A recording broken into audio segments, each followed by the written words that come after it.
Happy Friday, guys. Welcome to the Amici's Kitchen. Today I had put on Facebook a few days ago that we were going to be making 3 different dishes with 1 small pasta. So, Abs, if you want to come forward here and let me show. For those of you that doesn't know what orzo is, this is orzo. It actually looks like rice. It's very small. This is already cooked, so it's already, al dente. But it comes in a box. You can buy it pretty much in any store. Somebody asked me, where they could get it because they had a hard time. But I really pretty much saw it in all the grocery stores. But it's so versatile that we're going to be making a salad with it. We're going to be making a dessert with it. And we're going to be making like an appetizer or a small entree with it. So I went ahead and I set everything up here. So don't be intimidated. We're going to go one by one. But I have been here since 12 trying to get everything ready. So life was just a little bit hectic for me this week. But this is the one thing I enjoy. Quick announcement, I did put out on Facebook today the ladies' luncheon. And I've already gotten so much positive response from people. It's going to be just a nice afternoon of lunch and networking together and getting to know what businesses are available for each other. Being able to help each other out in hard times right now. We're going to enjoy a lunch put on by me and Kelly Myers. And then we're going to have a raffle. We're going to play a game. We're going to have wine. So it's just going to be a nice time. But you do have to purchase your tickets in advance. The cost is $30 and it's well worth it. You're going to be leaving with some little door prizes and take-home gifts. I urge everybody to bring samples of whatever it is that they're selling or their business is, even if it's just a small piece of business card or whatever, because this is how we get the word out. So like I said, it's $30 for a ticket. You need to purchase it in advance, only because of all the rules right now, with the COVID. I'm kind of limited for seating, so I need to know in advance, and also would help Kelly and I to know how much food to cook. So you can call the restaurant 843-225-4786 after 3 o'clock, and you can purchase your ticket over the phone. So now that that's out there, please look for it on Facebook. Invite a friend. If you can't make it, let someone else know about it. And if it turns out to be a really nice big event, we can think about having another one before the holidays for Christmas. Okay, so I'm going to dive right in, and the first thing I'm going to do is a citrus salad. And you might think, well, a citrus salad with pasta. Yeah, there's pasta salads all summer long.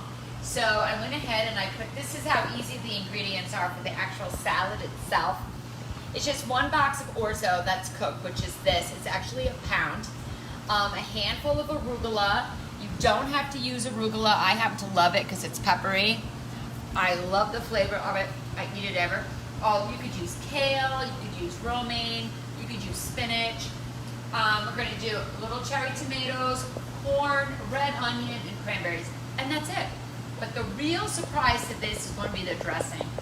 And when we make the dressing, I want you to make sure you keep it, because you can use it as a marinade for chicken and shrimp, or you can use it for different types of pastas. So we're going to get started, and we're going to put our orzo. I actually cooked this orzo 3 days ago. So that's how good it is. Like, you just cook it, drain it, and put it away. So I went ahead and I got I bought that beautiful lemon bowl last week, and I forgot it today, and I was so mad. Wow. I know. I was so mad. And then, my husband was home this morning, and we're working on a few projects in the house, so I didn't want to let that moment pass by. I've been waiting a while for some things to get done. So I did have to take a ride to Home Depot, and I got a little bit behind. Okay, now we're going to put in the arugula, and it's, there's no measurement here. It's just how much, basically, you like in a salad. It does add texture. It adds, a lot of color, flavor, because this arugula is peppery. And I'm going to go ahead and add the corn. This is frozen corn. It's, oh, my son is here. Tom, here's the stuff right there. This is just frozen corn out of a bag. It's defrosted. It's nice and sweet because it's been in season. I'm gonna add that in. Again, that's to your taste, whatever you like, but I might as well add the whole thing in because I love corn. I would eat corn. It's my favorite vegetable as a child. Oh, I love it. See, you are my mini-me. These are cherry tomatoes, and I like the tri-colored because they all taste the same, but I like all the different colors. Look how pretty this salad is already. So pretty already. For a little texture, I'm going to add in the dried cranberries. I mean, it can't get any better than this. And then just for a little bit of spice, I'm going to go ahead and I'm going to add a little bit of red onion. And I went ahead and I already peeled it and stuff because I wanted to show you. When you want to slice an onion and you want to get those pretty thin slices, you cut it the long way. And you leave the nub on it, so this way you have something that holds it together. So it would look like this.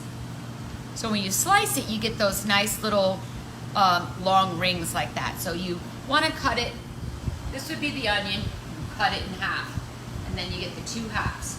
So then we're just going to go ahead, and we're going to slice down, and we're going to make them very, very thin, because nobody wants to bite into a real big piece of onion. We don't want that to take away from our salad whatsoever. And I happen to like purple onion. It's one of my favorites, and I am going to put them together and then chop them right down the center. I happen to like it. A lot of people don't. When I first opened the restaurant, I used to put them all over the salads that we served to people, and then I found them on the table. So I realized not everybody likes purple onion as much as I do. So I don't, but it makes it look really pretty. it does, doesn't it? It does. Okay, so look how pretty that salad is, just as is. So what we're going to do now, I'm going to show you how to make this magical citrus dressing. And when I say that, it's because it's just going to liven everything up. It's got an orange in it, it's got a lemon, and a lime. So you can't get any more citrus than that. So I have the recipe here. So it's 1/3 of a cup of olive oil. And here it is right in front of me. So I'm just going to get some olive oil off the line here. And I'm going to do 1/3 of a cup. So it's 1/2 and 1/4. So I'm measuring this out. 1/2 and 1/4. That's 3/4 of a cup of olive oil. Okay. And then I have 1/2 cup of champagne vinegar. Now there's so much vinegar out there. There's red wine vinegar, there's apple cider vinegar, there's white wine vinegar, there's balsamic vinegar, and then there's champagne vinegar. And this has a little bit of a drier taste to it. Like, just envision champagne with a little bit of a kick to it. And that's what this is. And you can, again, find it in the grocery store. It isn't anything that's really hard to find. It's got a really nice smell. Like it? Yeah. And it just goes really good. It's just nice and fresh. So we're going to put 1/2 cup of this champagne vinegar in here. Now, if you don't have this, you can certainly use apple cider vinegar or white wine vinegar. Either of those could be a great substitute, because the point of all the cooking here is, like, we don't want you to have to go out and like buy all these exotic things that you'll never use again. So if you don't have this, this vinegar, whatever you have is fine. And then we're going to go ahead now and we're going to take care of our fruits here. So this is called a microplaner. And if you look at it, it's got these little tiny sharp ridges all the way down here. And basically it's just, it will take off all the zest of the fruit. You'll see people, putting it on top of salads, into sauces. You can use it for garlic. It's mostly used for lemon. And you don't want to go any deeper than this, because you don't want to sit on the same spot and go back and forth. You want to keep moving the piece of fruit. And because once you start getting into that white, it gets really bitter. So we're using the zest of 1 orange. And let me tell you guys, this adds a lot of flavor. If you think, well, I'm going to skip this step, it really will add a lot to it. It adds a little bit of texture. And of course the color. So it's all on the back, so you just take your finger. See, look how much I got off with that orange, like that. And we're going to slice it in half because we need to put in 3 tablespoons of orange juice, 2 tablespoons of orange juice. So I'm just going to go ahead and I'm going to squeeze that in here. And everybody knows fresh is best, but you know, if you just wanted to whip this up and you did not have an orange, you could use orange juice. Because we always want cooking to be easy. 2 tablespoons. Yep, 2 tablespoons. The next we're going to do the lemon. So we're going to zest our lemon. And honestly, this might be the longest process of this dressing. It's just zesting the fruit. But it's well worth it. You get a lot off of it, like I said. I wouldn't suggest doing it ahead of time because that will turn, you know, the fruit brown. And also the zest will not be fresh. Cook as you go. Okay, so when you turn it over, there it all is on the back. So we're just gonna go down and take that off. And so then we need 3 tablespoons of lemon juice. And I'm just gonna go ahead. If you had one of those juicers, that would be really helpful. That's a wonderful thing. Should have rolled my lemon first. Some people have the contraption where you turn it, you put it in there. I have all that at home, which I should have used. I was going to say, I think we have it. We have everything in that drawer.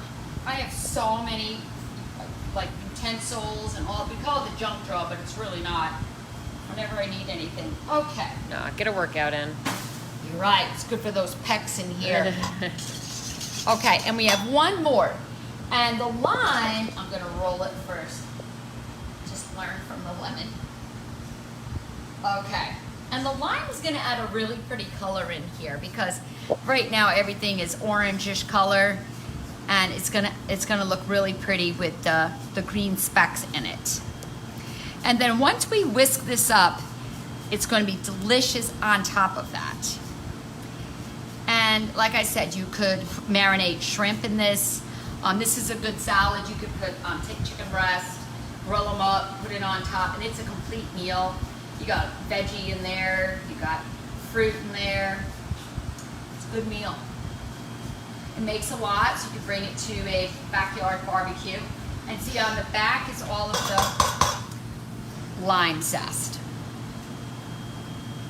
Okay, so that's all the zest is in there, and now we're going to, bless you, Thanks.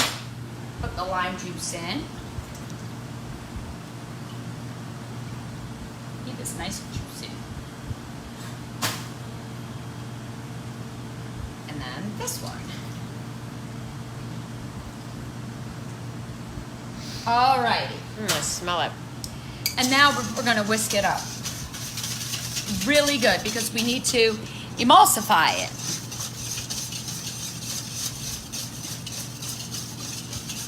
That would be my Nana. My cousin Gail's on here, and she's talking about my Nana, and she's absolutely right. She would eat the white part. She was an incredible woman.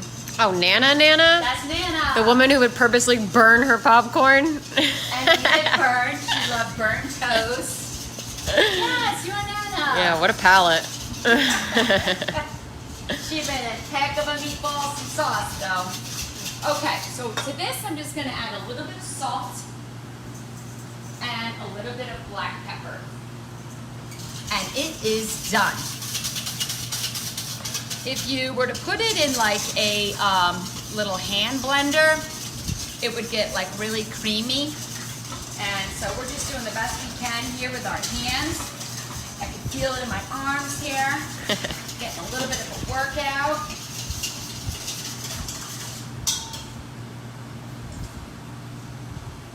Delicious. So I'm just going to pour this now all in the salad. The whole thing. All right, and then we're going to mix it all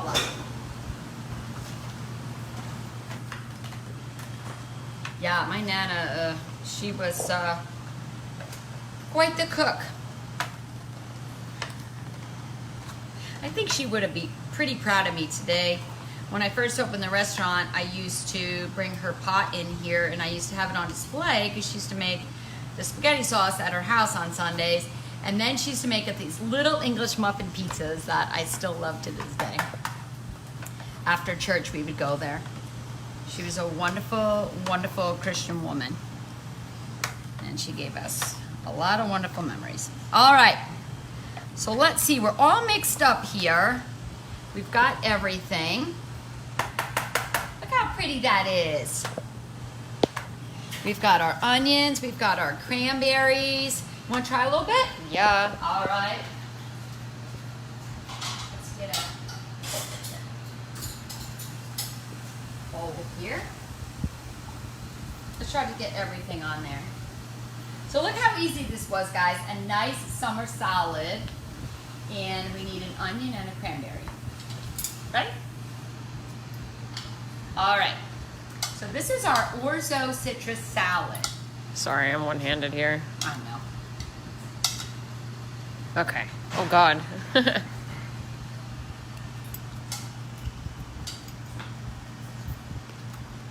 good, huh? Ah, that dressing is so good. It's so refreshing. This is something that you could leave in your refrigerator for a few days. Just keep tossing. It'll stay good. And you can still taste everything else in it. Like the dressing doesn't overpower anything. The longer it sits, the more you'll start to taste like the other flavors start to take over. And one of the other things that you could have added to it was like sliced almonds. A lot of people like that crunch. So I put the cranberries, but you can put sliced almonds. Just one more. All right. No, this was good. Nice little summer All right. dish for like, what, another month or so? Well, down here, summer is forever. Yeah, that's true too. So that is our citrus summer salad that we made with orzo pasta. I just got some of that arugula. That was really good. Okay, so the next thing we're going to make, we're going to come down to this side of the kitchen because this is we're going to cook. And so we made a salad, and the next thing we're going to make is something hot with orzo. It is pasta. It is used in a lot of soups. We use it in our soups here. It's used in stuffed peppers. You know, you can even have it just with sauce. When you kids were little, I would put it with butter, and you would just eat it with butter and cheese. I still think you eat pasta like that. Yes. We're going to be making stuffed tomatoes now. And I'm going to get my pan ready here. So I've got my flame on. And I'm going to just put a little bit of oil in here. Alrighty, and I've got here a pound of meat. And this meat that I have, I left it in here purposely because I wanted to show you what sometimes you can find in the store. And this is beef, veal, and pork mixed together. See, beef, veal, and pork. So it makes a wonderful meatloaf, even meatballs for your house. It's just a pound, so it's not overwhelming. But we're going to use it today in our stuffed tomatoes. So I'm just going to go right ahead and put that in the pan. It's a good way to introduce veal to somebody also because they won't really have just like that veal taste. You know, it's like a slow introduction because a lot of people don't really know what it is. We won't really get into it, but it's delicious. We serve a lot at the restaurant. So this is the 3 combination here. Okay, so while this is going to brown up, we're going to add in there some onion. And I have the recipe here. So these are stuffed tomatoes. And it's a pound of ground beef or sausage. You can even use ground sausage if you wanted to. Or if you want to make them super healthy, you could use ground chicken or ground turkey. Also, a friend asked me about if they were gluten-free. If you put in gluten-free breadcrumbs, they certainly are gluten-free. So we're going to ground the meat, and we're going to do a half a cup of an onion with it. So that's already all diced up. And we're going to do a teaspoon of garlic. And our garlic is already roasted, so that's why it looks a little brown, but it's delish. And we're gonna brown all this together. And to me, there's no better sound than meat, like cooking up in a pan. Whether it's a chicken cutlet, you know, cooking in oil, or meat like this. I just love the sound of it. And my favorite smell in the whole wide world is coffee in the morning. That's my favorite smell. But this is my favorite sound. So that's gonna, you know, brown up pretty quick. We got it pretty much mushed down here, all mixed together. All right, so while that's going, I'm going to show you how to put together the rest of it. So we have all that in there, and then, so to that, then we're going to add Parmesan cheese, which I don't have yet over there, some basil, and some breadcrumbs. So I'm going to put the breadcrumbs already in here, and then I'm going to add salt and pepper to it.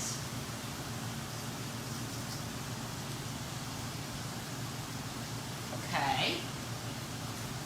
And kind of just mix those up. And we're going to add a half a cup of Parmesan cheese. So I know what my hand is like a half of a cup. I've done it so much. So we're just putting all of our dry ingredients in a bowl. We did the salt and pepper, and I'm just going to cut up a little bit of basil. And I'm going to put that in because this is actually the magic ingredient.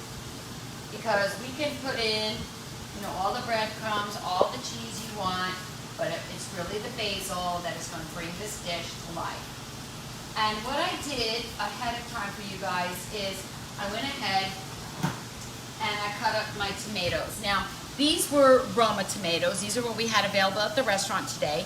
If you, so I cut them in half and I scooped them out with a spoon, and I did save the inside because I'm going to use that in here. So I cut the Romas. It only really calls for 6 large, like beefsteak tomatoes, but you know, obviously these aren't the same size. If you were going to use a beefsteak, you could use it this way and just cut, bless you, sorry, cut out the inside and scoop it out like you would a pepper. But since these are the Romas, I cut them long ways. I scooped them out. Romas are very juicy, as you see. They're already filling up with juice again, which really, really advances the heating process of them, the cooking process. So I'm going to go ahead and do some of this basil. I'm going to cut it up, and I'm going to put it in this mixture here because, you know, we're just going to give it like a rough chop here. What kind of breadcrumbs did you use? I just used Italian breadcrumbs off the store shelf. If you wanted to, they are seasoned. Sometimes I use plain, but these were seasoned. So I'm putting the basil in there. Alrighty, and I want to show you, if you don't know how to go about to do this. Okay, so this was the tomato. I cut them long ways like this. Just like that. And then I just took a spoon and I just went around and I just scooped out the inside like that. See? And then we just put it in a pan. Just wanted to show, I left one so I could show you guys. And there's another one. And then I cut the inside up and I put it over there. So I'm going to go ahead now and I'm going to add this to our meat mixture. And a lot of the recipes didn't call for it, but I felt that it added a lot more flavor to it instead of just like a basic. It was almost like I felt like I was putting a meatloaf in there. So I wanted to really bring out the tomato flavor. And we will drain this because, as you know, it has like the beef in there and the pork. So they have a lot of you know, fat in them. This is almost browned up. We're going to drain it. I got one all set up already. And these cook really, really fast because the inside is basically done. And then all we have to do is put them in the oven for a few minutes. And since it's a Roma tomato, it's literally gonna cook for like 15 minutes on 350 and it's gonna be done. Nice. All right, I'm going to drain this. I have a drain right here all set up because I don't want all that fat in there.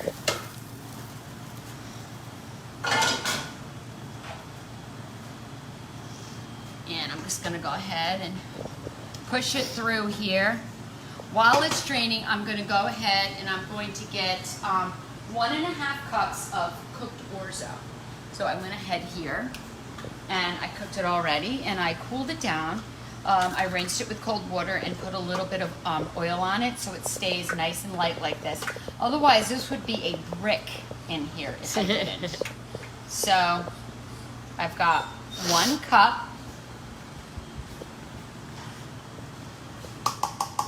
and a half. And that's where our orzo is coming into this. So this is just another way to use orzo. Alrighty. So we're gonna mix all this. Now we're gonna add our meat in. It's all drained out. Clean that out. And now we're gonna mix all this together. Smell it? Yeah. And this would be great in a stuffed pepper. You know, you could do that. You could put it in an eggplant. As a matter of fact, the special this week at Amici's was a stuffed eggplant. And we used, we didn't use the orzo, we used ricotta cheese, but you could put this in an eggplant. You could put it in zucchini. You can cut them out, hollow them out and put that in. Okay, and now what we're gonna do is we're just gonna take the mixture, because everything's in here now. We have our salt and pepper, basil, breadcrumbs. We have the garlic, the onion, and we're just gonna stuff them and put them down in here like this. See? How easy is this? Pretty. And they're really nice to eat too because they're not overwhelming. They're not, you know, overpowering. Even when you use the big one. I already went ahead and I greased this pan because, you know, you don't want them to stick. So if you've ever made a stuffed pepper, this is exactly the same thing. You just have to use your imagination. Think, what vegetable can I stuff? So you don't get bored with things. So I gave you a couple ideas. And then Gail said yellow squash and zucchini too. Ah, yes, she's right. Yellow squash. See how families think? Great minds there, girl. I had a lot of people send me pics of the ricotta cookies that they made, and I gotta say, I am so proud of everybody. I posted a couple, but I got so much more on Facebook. And it's just been wonderful to see everybody trying them. My friend Kathy Rodriguez, she's been really doing all the recipes, and her husband Jose was in, and he was like, oh my God, we tried the ricotta cookies, and she's made biscotti, and just I'm really, really happy about it. One of my friends up in Rhode Island sent me a picture of them. So, okay. So we got the gist here. I don't have to, I guess, we're gonna use these in the restaurant tonight. We're going to cook them up and probably use them on the side of our steak special, or even as an app if you don't want a steak, because we have steak sometimes. We can put it on the side. We only got 3 more to go, so I might as well. Now, as you see, I have a lot of stuffing left over. Either you could do more tomatoes, or you could do any of those vegetables. Buy any of those vegetables and stuff them. There we go. I could probably just eat it like that. Yeah, and it's all cooked already, so it's really going to be a fast meal.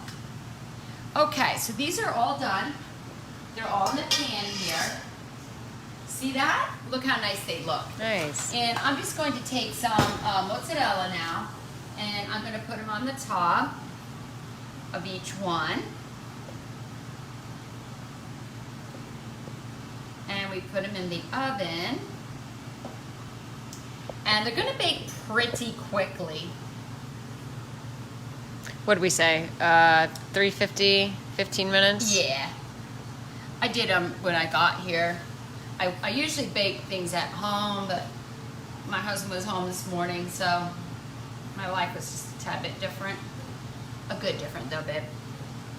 Okay, so that's all we're gonna do to that. And you know what? While we're doing it, why not sprinkle them with a little more Parmesan?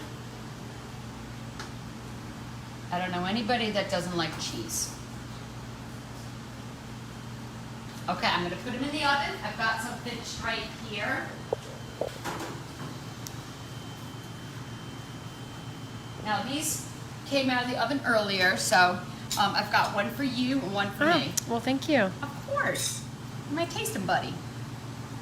Hold on, you have to hold it. Oh, I'm sorry, baby. Here. I will cut. Oh, do you need me to cut it? No. Oh.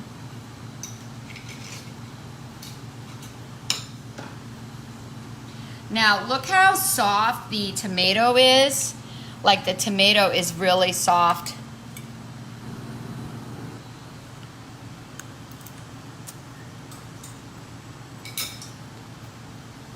Has everything. Yeah. But it's sweeter because it's the tomato. The tomato makes it sweeter. Yeah, and like the tomato, I guess, guts inside keeps it juicy. Yes, the tomato guts. I mean, Very good. Mm-hmm. So that's a really good Oh God, yeah. appetizer that you could make for people. If you had the really big beefsteak ones, you know, you could serve them up just one. They're really, really, really good. Yeah, that's awesome. Isn't that? Mm. All right. So that's our second one that we've done today. Cannot stop eating this one. Go ahead, eat it. Because I'm saving my appetite for the pudding. All right. So we're going to make a pudding. And everybody was like, how are you going to make pudding out of pasta? How are you going to make pudding out of pasta? Like, You don't know JJ. You don't know JJ. We can do anything with pasta. Okay. So the first thing we're going to do is this is the orzo vanilla pudding. And it's basically going to be like rice pudding, tapioca pudding. I don't really know too many people that eat tapioca pudding much anymore. When I was a kid, it was weird. I remember like tasting those little tapiocas, and my mom was the one that we had dessert after every meal. Whether it was a pudding or a jello or a fruit cup, even with you guys. Remember, she always Jello and whipped cream. she always made something, but she made a wonderful cakes and brownies and cookies and everything. So this is a vanilla orzo pudding. And so we're going to get our, we're going to use a saucepan for this one now. Remember, this is a saucepan. I'm going to go ahead and turn the flame on. Come on, baby.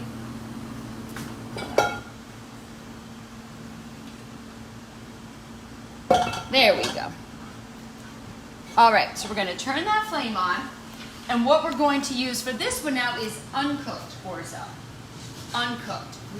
The first one was cooked in here, and for the salad it was cooked. But this is uncooked orzo. And this is exactly what it looks like in the box. And Barilla is a really good brand name. I've seen it in Checo. I think I may have even seen it in maybe like a Walmart brand or something, but it's definitely available out there. So we don't need all of this. We need a cup and a half. We need 3.5 cups of milk or cream. So for my pudding, I like things very thick. So I went ahead and I'm going to do half and half. So it says 3.5 cups of milk. So I'm going to do 2 cups of cream. Thank you. So I'm going to do 2 cups of heavy whipping cream. There we go. All right, and I'm going to start that in my pan. So here's 1.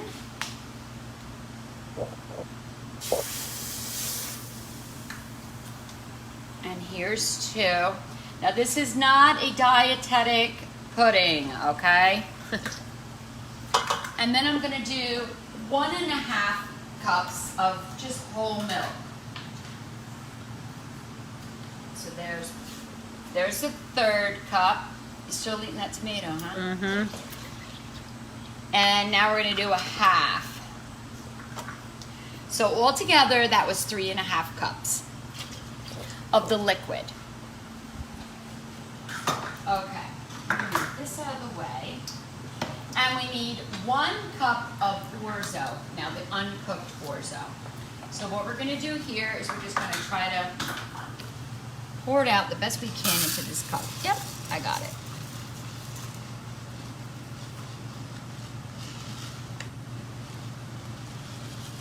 Okay, 1 cup of the uncooked orzo, and we're going to put it right into this mixture here. And basically what we're just doing is we're just cooking it in the cream instead of water the way you would normally cook it. So we're going to stir it around for a little bit, and this is going to take a few minutes to cook this so that it's nice and soft. But in the meantime, we're going to go ahead and we're going to get the rest of our ingredients ready. So in a bowl here, it calls for 1 egg yolk plus an egg. So we're going to go ahead and put the egg in. 1 egg. Put that over there. And just 1 egg yolk. Now I've gotten really good at this egg yolk thing because when we make tiramisu, it's truly a labor of love. We have to separate 18 eggs. Okay, and then a 1/2 cup of sugar. I'm just following along here in a recipe. So the 2 things at the top are done. And then we have the egg yolk, the egg, and we're going to whisk in. I already went ahead and measured. It's a 1/2 cup of sugar. So we're just going to whisk all this together, and 1 pinch of salt. It's just my fingers, and I put that in, and I get a little whisk. I'm going to mix this around like that, just to incorporate all the sugar with the egg together.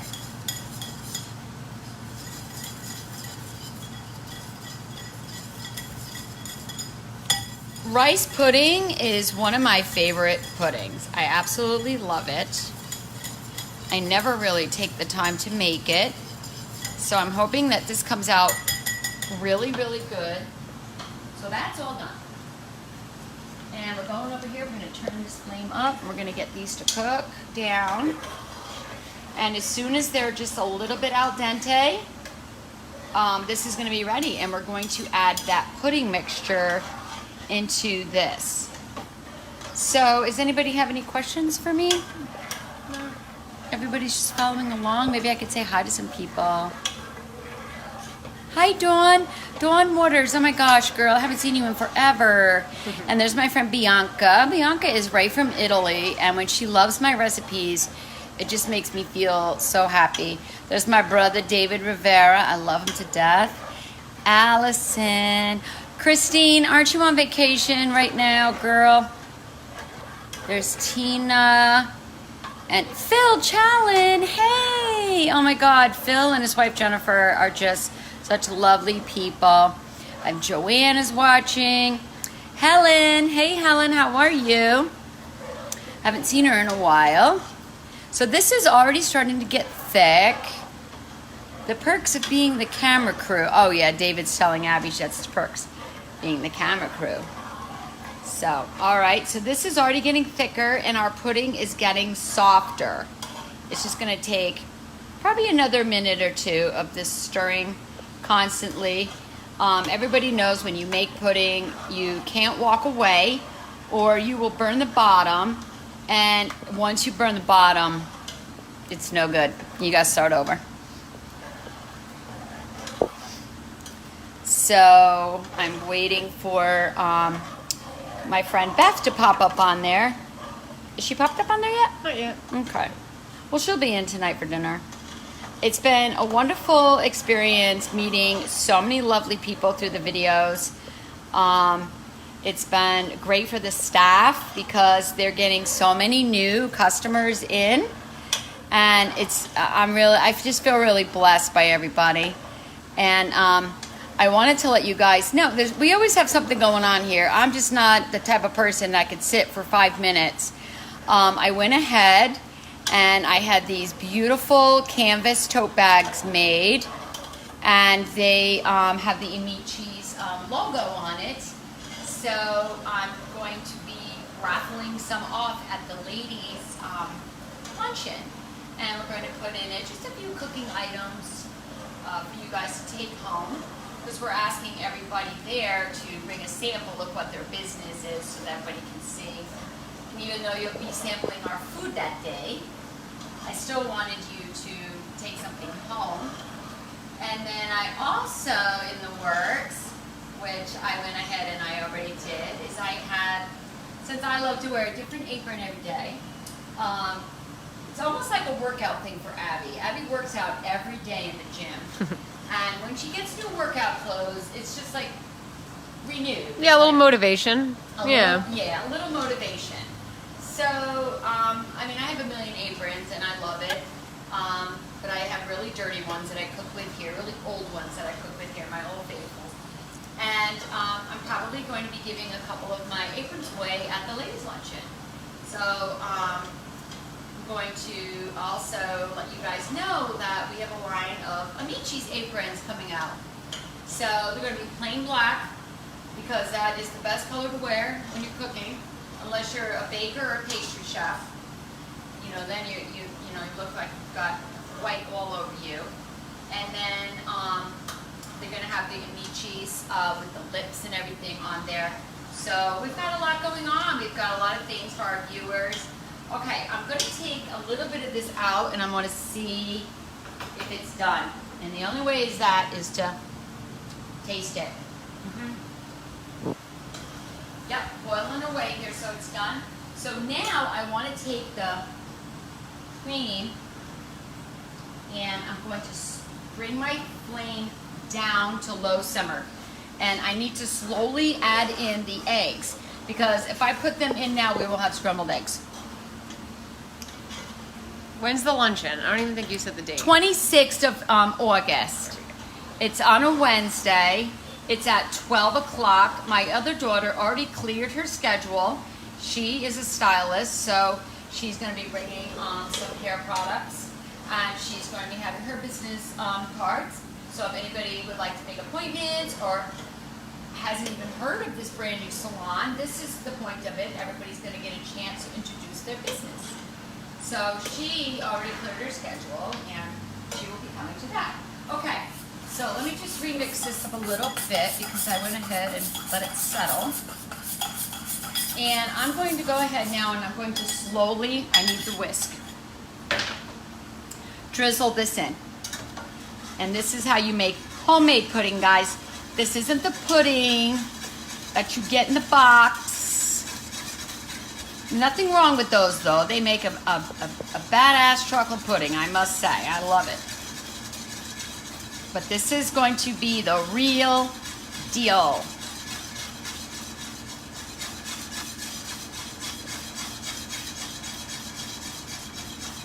Keep stirring.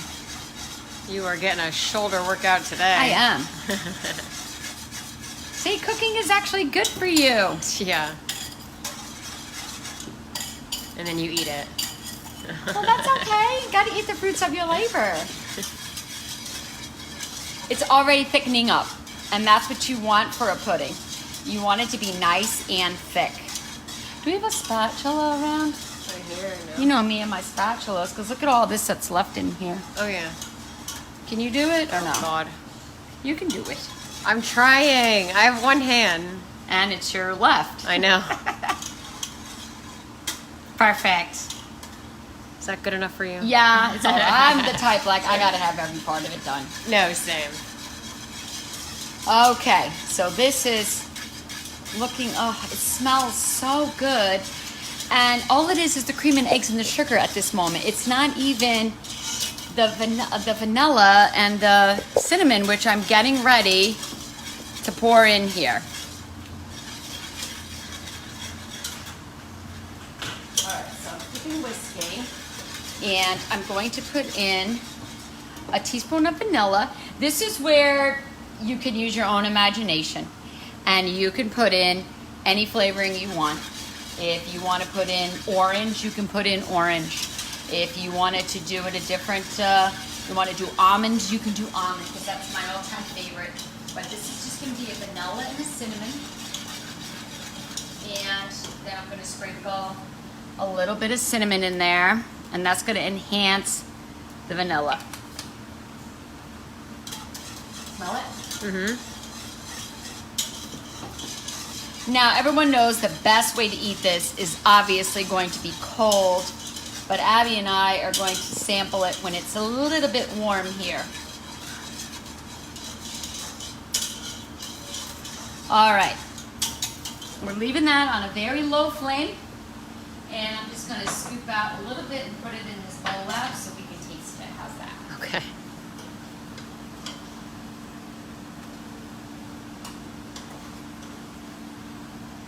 All right, do you have a spoon?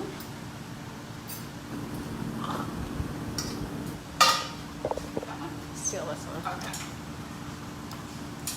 Now, we could make this really, really pretty. I bought some cinnamon sticks.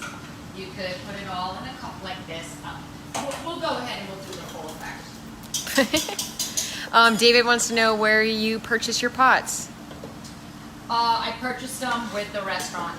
Oh. When I bought the restaurant, it was pretty much turnkey. So the pots came with it. But when I do need something, I either go to Berlin's Restaurant Supply, or I go to the Asian Market on H&L, which is right down Rivers. They have an amazing supply. Or even honestly, Amazon. Yeah. They have a lot of stuff on there that I love. Okay, girlie, we are going to eat this pudding. So we've got our cinnamon sticks in there. Beautiful. And we're just going to drizzle a little bit of cinnamon on the top again. See how pretty that is? And that's orzo. That's pasta, guys. That is pasta. So we're going to... Now, if it was colder, it would be thick like pudding. It will settle like pudding. But, you know, we just can't wait. It's just so good.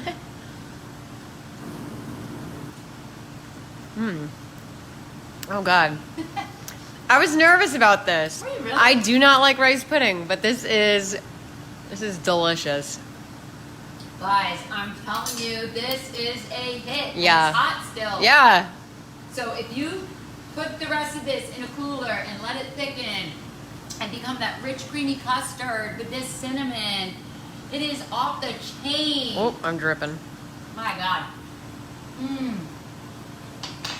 We've done one little pasta 3 ways today. We had the amazing citrus salad right here. Bam. We had the stuffed tomatoes, which we don't have anything left. Bam. because they were so good. And now we've got this amazing vanilla cinnamon orzo pudding. This is This delicious. is so good. So that's one pasta 3 ways. Thank you for joining me today. I can't stop eating. I know, me neither. And I hope you guys try everything. Send me pictures. Ask me questions. That's what we're here for, to help each other. I've enjoyed my day with you guys. Have a good weekend.